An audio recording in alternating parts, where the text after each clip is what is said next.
সূর্যের জন্য আমার নবী হলো রহমত। আল্লাহর নবী সাল্লাল্লাহু আলাইহি ওয়াসাল্লাম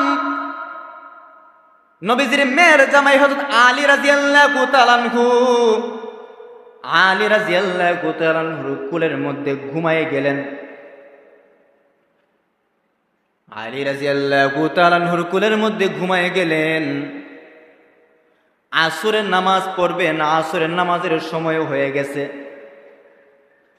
কিন্তু আল্লাহর নবী রহমাতুল লিল আলামিন এখনো পর্যন্ত ঘুমায় আছেন। বেয়াদবি হয়ে যাবে, বেয়াদবি হয়ে যাবে, মায়ার নবীকে ডাক দেয় না। কিন্তু আরো যখন সময় গড়িয়ে যাচ্ছে, আলী রাদিয়াল্লাহু তাআলা আনহু চিন্তা করলেন, আরেকটু সময় যদি চলে যায়, মাগরিবের আজান দিয়া দিবে, মাগরিবের আজান যদি দিয়া দেয়, আসরের নামাজটা তো আমার মায়ের নবীর কাজা হয়ে যাবে। কিন্তু মায়ার নবী তো কোনোদিন কাজা করে নাই, জীবনে কোনো নামাজ কাজা করে নাই। মায়ার নবী যদি একবার কাজা করে ফালায়, উম্মতে মুহাম্মদি যারা আছে তারা নামাজ ছাইরা দিবে। এমনিতেই পড়ি না, আর যদি কাজা করতেন থাকতো নি। মায়ার নবীর নামাজটা কাজা হয়ে যাবে, মাগরিবের নামাজের সময় হয়ে যাবে। আলী রাদিয়াল্লাহু তাআলা আনহু ডাক দেয় না, ডাক দেয় না।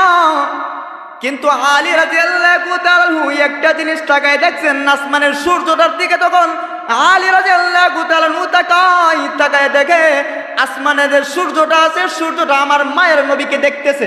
সুবহানাল্লাহ বাড়ি গিয়া আসমানের সূর্যটা আমার মায়ের নবীকে দেখতেছে।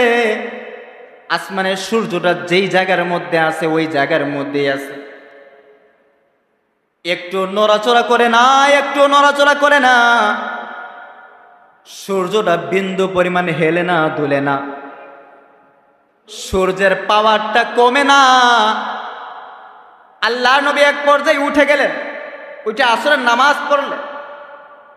নামাজ পড়ার পরে আলী রাদিয়াল্লাহু তাআলা আনহুর দিকে তাকাইলেন। আলী রাদিয়াল্লাহু তাআলা আনহুর চেহারার দিকে তাকাইয়া তো মায়ের নবী বুঝতে পারছে। মায়ের নবী জিজ্ঞাসা করতেছেন, আলী কিছু বলবানি, কিছু বলবানি? আলী রাদিয়াল্লাহু তাআলা আনহু বলতেছে, ওগো সরকার, আপনি যখন ঘুমায় গেছেন, আপনি যখন ঘুমাইছেন তখনই তো আসরের সময় হয়ে গিয়েছিল।